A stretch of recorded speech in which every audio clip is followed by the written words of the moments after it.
ऑडियन्सपर्यंत cinema पोचत नाही, हे होत नाही, ते होत नाही. मी ऑडियन्सला विनंती करतो की तुम्ही अपडेटेड राहा, की हा सिनेमा येतोय का, हा सिनेमा चांगला आहे, मग हा सिनेमा बघायला जाऊया.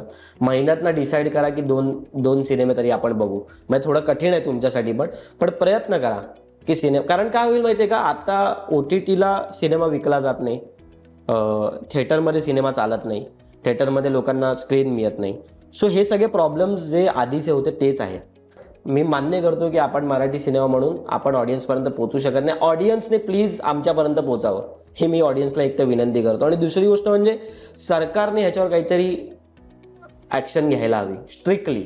फक्त प्राईम शो देणं, इंडस्ट्री जगवायची असेल, म्हणजे फक्त प्राईम शो देणं हा काही फक्त सरकारची हेल्प नाही. पुढे जाऊन सरकारने काहीतरी मराठी सिनेमा जगवण्यासाठी काहीतरी इनिशिएटिव्ह घेतलं पाहिजे. पूर्ण एपिसोड पाहण्यासाठी आताच डाउनलोड करा अल्ट्रा झकास मराठी OTT ॲप.